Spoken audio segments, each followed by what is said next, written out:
नमस्कार फ्रेंड्स, सुजाताच किचनमध्ये आपल्या सगळ्यांचं मनापासून स्वागत आहे। आज आपण बघणार आहोत एक जुनी भाजी, ती म्हणजे आंबाड्याची, ती पण पारंपरिक पद्धतीने।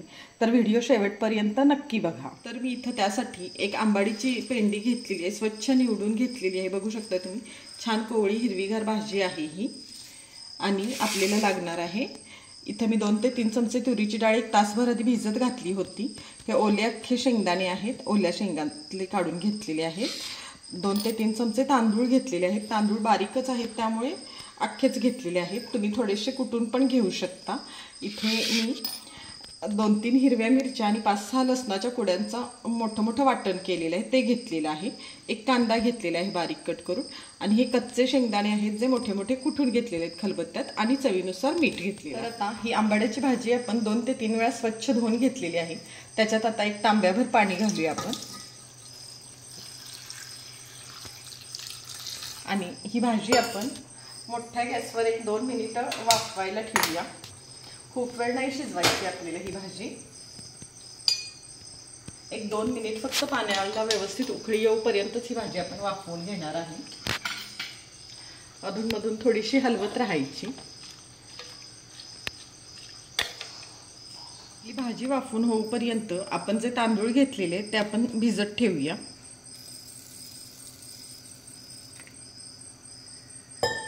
म्हणजे आपली भाजी वाफवून होईपर्यंत थोडेसे भिजतील ते। आता तुम्ही बघू शकता इथं भांड्यात ही आपली भाजी थोडीशी अशी खाली पाण्यात बसलेली आहे। पाणी गरम झालेलं आहे, भाजीचा थोडासा कलर पण बदलतोय, त्यामुळे अशी हलवायची भाजी,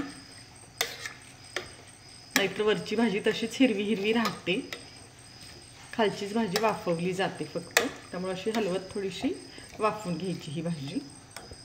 आपली भाजी वाफवून होईपर्यंत इथं मी जे आपण 2 ते 3 चमचे तांदूळ घेतलेले ते धुवून भिजत ठेवलेले आहेत।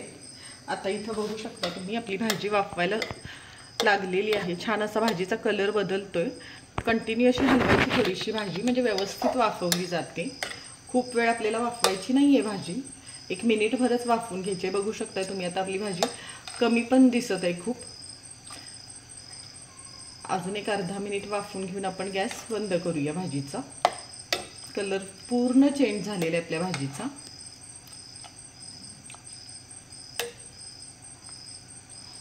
आता आपण गॅस बंद करूया। छान वाफवलेली आहे आपली भाजी, याच्यापेक्षा जास्त नाही शिजवून घ्यायची। आता गॅस बंद करूया आणि थोडीशी 1 मिनिटभर गार होऊ देऊया भाजी आपण। बघू शकता तुम्ही, ही भाजी आपली छान वाफवलेली आहे। ती आपण या दुसऱ्या चाळणीवर काढून घेऊया। यातलं पाणी जेवढं काढता येईल तेवढं काढायचं वाफवताना घेतलेलं, कारण ही भाजी मुळातच आंबट असते, त्यामुळे पाणी काढलं तर टेस्ट जरा छान लागते, नाहीतर खूपच आंबट होते।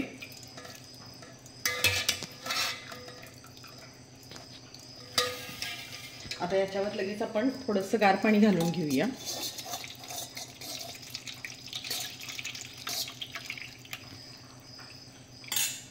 आता ही भाजी आपण एका मोठ्या भांड्यात काढून घेतलेली आहे, ती अशी हाताने व्यवस्थित मिक्स करून घेऊया थोडीशी।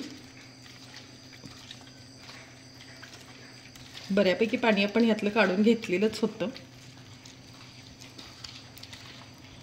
आता आपण बाकीचं साहित्य याच्यात मिक्स करून घेऊया।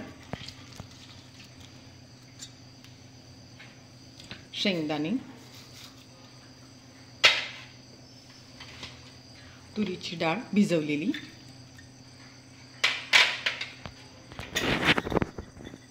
मिरची आणि लसूण जो आपण मोठा बारीक करून घेतलेला तो टाकूया, आणि अख्खे शेंगदाणे जे आपण ओले घेतले ते टाकूया, आणि चवीनुसार मीठ, आणि जे आपण तांदूळ भिजवून घेतलेले तेही टाकूया। आणि हे साहित्य आपण एकसारखं एकजीव करून घेऊया, व्यवस्थित मिक्स करून। आता ही भाजी आपण छान सगळं साहित्य मिक्स करून घेतलेलं आहे। बघू शकता तुम्ही, भाजीत साहित्य मिक्स करताना बाकीचं सगळं थोडीशी भाजी पिळून घ्यायची, आणि मग हे सगळं साहित्य मिक्स करायचं। आता हे आपलं छान मिक्स झालेलं आहे, बघू शकताय तुम्ही। आता याचे असे हाताने छोटे मुटके करून घ्यायचे। आपण ही पारंपरिक पद्धतीने जशी आंबाड्याची भाजी बनवतात ती करत आहोत। असे अगदी छोटे मुटके करून घ्यायचे, खूप मोठे नाही करायचे। व्यवस्थित वाफवले गेले पाहिजे, त्यामुळे अगदी छोटे छोटे करायचे।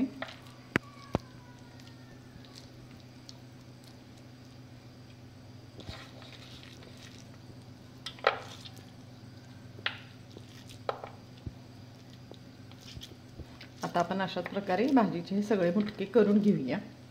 इथं मी एका भांड्यात पाणी गरम करायला ठेवलेले आहे। पाणी बऱ्यापैकी उकळतंय। आता ह्या भांड्यावर एक प्लेट ठेवूया स्टीलची जाळीची। आता आपण जे मुटके बनवून घेतलेले आहेत ते व्यवस्थित ह्या भांड्यावर ठेवून घेऊया वाफवायला। थोडंसं अंतर ठेवूनच ठेवायचे, खूप जवळ नाही ठेवायचे।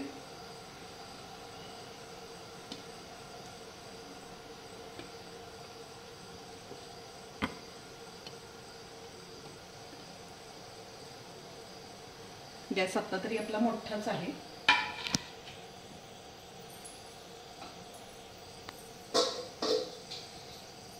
आणि हे आपण व्यवस्थित झाकून घेऊन हे मुटके आपण 10 ते 15 मिनिटं छान वाफवून घेऊया। आपले हे आंबाडीचे मुटके उकडायला ठेवून एक 10 मिनिटं झाली आहेत। बघू शकताय तुम्ही तांदूळ वगैरे असं छान शिजलेला आहे। हा डाळ पण छान शिजलेली आहे। आता आपण हे बंद करूया आणि थोडेसे थंड करून घेऊया। आता आपले मुटके जे आपण वाफवून घेतले होते ते बऱ्यापैकी थंड झालेले आहेत, छान शिजलेले आहेत। ते आता आपण व्यवस्थित मिक्स करून घेऊया। बघू शकता तुम्ही भाजीचा कलर सगळं छानच दिसतं एकदम, वास पण खूप मस्त येते भाजीचा। हे आपण छान एकजीव करून घेऊया, मिक्स करून घेऊया। सगळं शिजलेलं आहे, तुरीची डाळ, शेंगदाणे, आपण जे तांदळाची कणी घातलेली ती पण छान शिजली।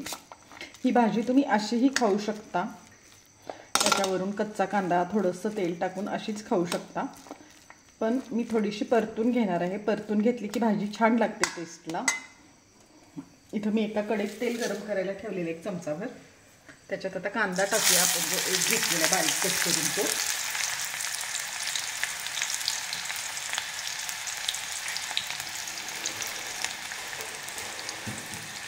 कांदा छान परतून घेऊया।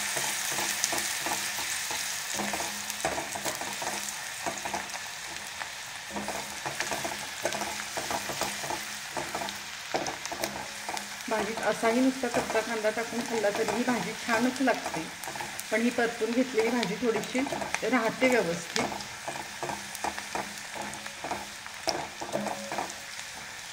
एक मिनिटभर आपण कांदा हा परतून घेऊया छान।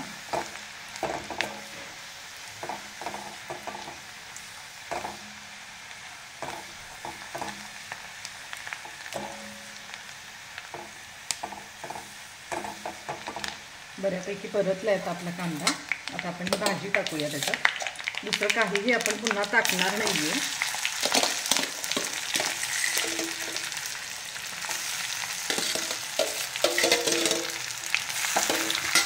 छान ही भाजी आपण आता मिक्स करून घेऊया।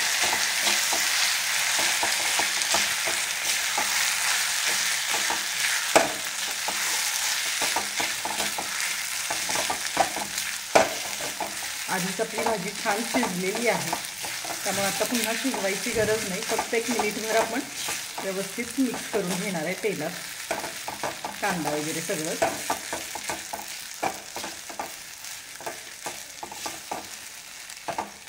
आता ही भाजी बऱ्यापैकी कमी झालेली आहे, पण टेस्टला खूप छान लागते। कोल्हापूर साईडला बऱ्या प्रमाणात आहे, अजूनही केली जाते। एक अर्धा मिनिट अजून ही भाजी आपण अशीच परतून घेऊया। तर फ्रेंड्स, आपली ही आंबाड्याची भाजी अगदी पारंपरिक पद्धतीने खूप छान झालेली आहे। तर एकदा नक्की ट्राय करा आणि अशाच रेसिपीसाठी सुजाताज किचनला लाईक करा, शेअर करा, सबस्क्राईब करा। धन्यवाद।